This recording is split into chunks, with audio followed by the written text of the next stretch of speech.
సిఐని ఎస్ఐని కూడా పంపించిన పరిస్థితిలో ఉన్నప్పుడు అటువంటి బూత్లో సెన్సిటివ్ బూత్లో కేవలం ఒకే ఒక్క హోంగార్డును పెట్టి బూతులు నడుపుతా ఉన్నారు. అటువంటి పరిస్థితుల్లో అన్యాయం జరుగుతూ ఉందని చెప్పడం కోసం, అన్యాయం జరుగుతూ ఉన్న వాళ్ళ పక్షాన్ని నిలబడడం కోసం ఎమ్మెల్యే లోపలికి పోయి ఈవీఎంను పగలగొట్టే కార్యక్రమం జరిగింది. ఎందుకు ఈవీఎంలో నిజంగానే ఎమ్మెల్యేనే రిగ్గింగ్ చేసుకుంటా ఉంటే ఎమ్మెల్యేకి అక్కడ నిజంగానే ఎమ్మెల్యే పరిస్థితి అంత బాగుండింటే ఎందుకు ఎమ్మెల్యే ఈవీఎం పక్కన కొడతాడు?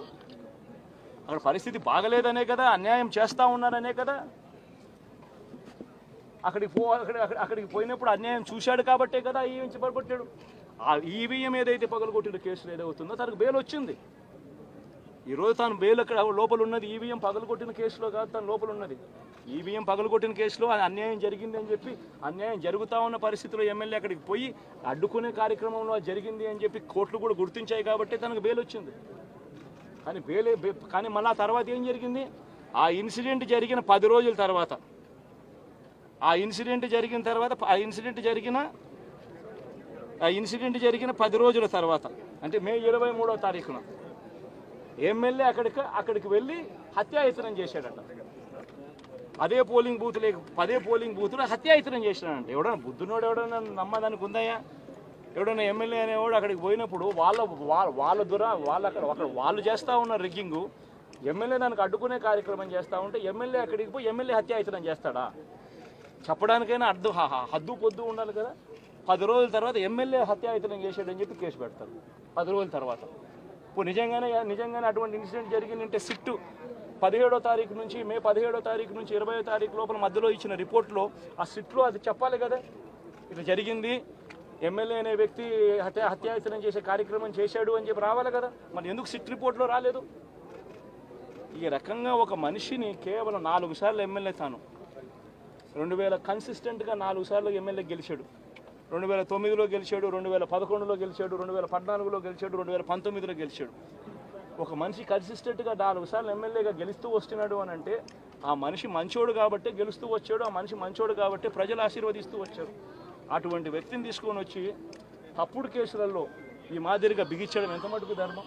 ఈరోజు ఒక్క రామకృష్ణారెడ్డి ఒక్క పరిస్థితే కాదు, రాష్ట్ర వ్యాప్తంగా ప్రతి గ్రామంలోనూ కూడా ఇదే కార్యక్రమాలు జరుగుతూ ఉన్నాయి. ప్రతి ఒక్కరూ కూడా వాళ్ళ స్థాయిలో రెడ్ బుక్స్ అని చెప్పి రెడ్ బుక్లు పెట్టుకొని ఉన్నారు.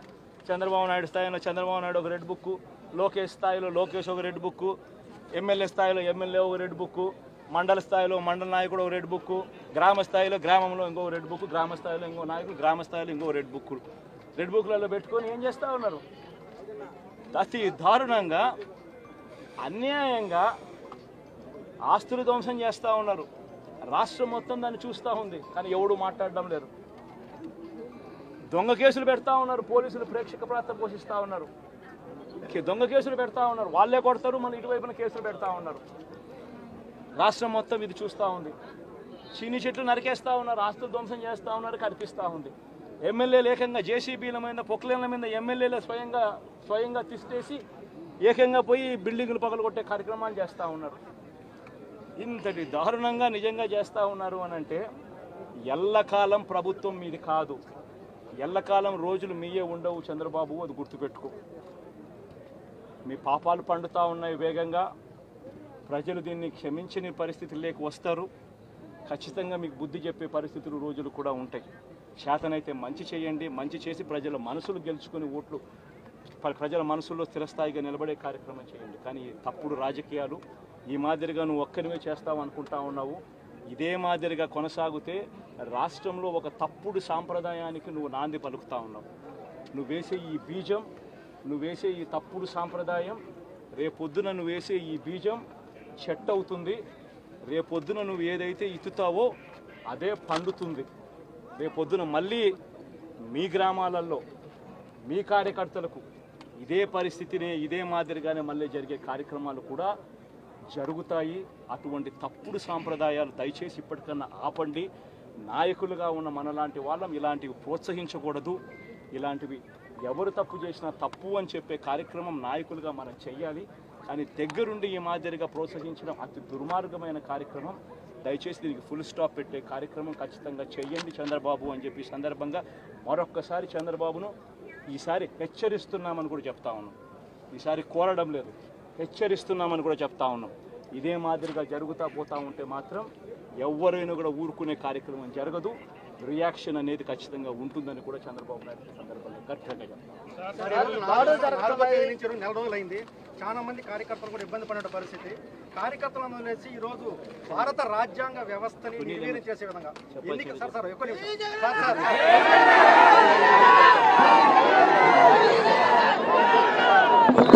ఎన్నిక